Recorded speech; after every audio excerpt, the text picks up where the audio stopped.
Azaltzen saiatuko naiz. Zaila egiten ari zait, badakit. Hitzak haien mugak dituzte. Dagoeneko paperez beteriko zakarrontzi bat eta bukatzear dauden pare bat bolaluma izan dira azalpen honen kimuak. Baina kimu horiek izanen dira pozaren malko gozoez ureztatuz gero arrosean bihurtuko direnak.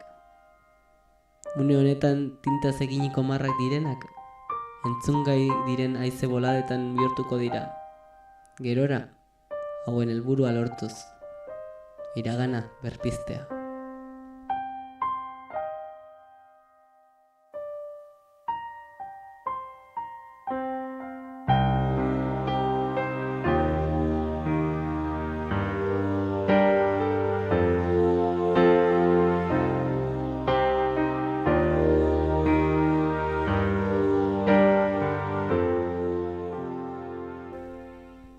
Urteko egun beroetan gertatutakoa, eguzkia lotan zegoen bitartean.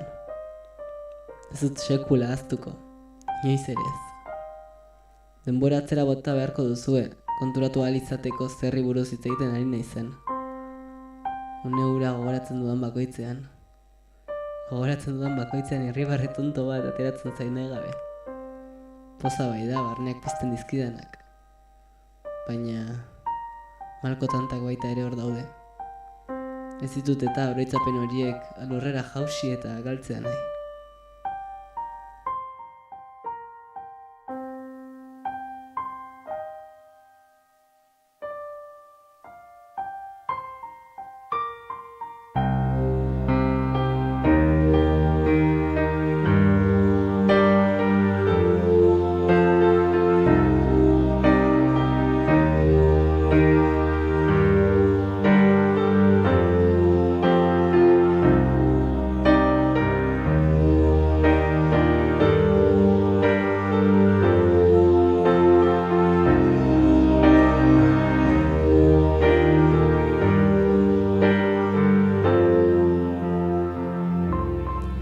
Ikusi zintudan lehen aldia, musikatu ginen lehen aldia.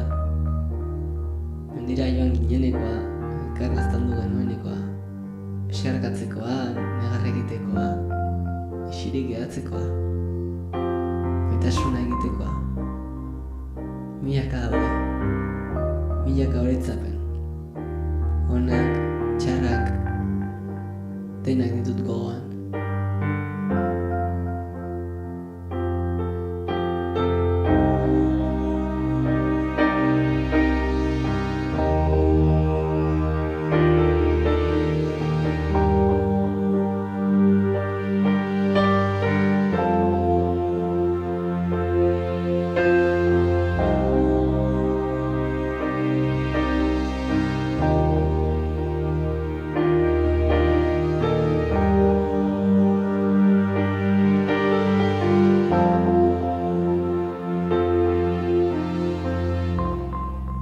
Eta orain da momentua. Elkar begiratzen garen bakoitzean, oroitzapen horiek euritantak izanen badira bezala, blai egindak uzten gaituztenak. 3 urtez, arrosaren lore ostu bakoitzan banan-banan, maitasunez landu ditugula konturatzen gara.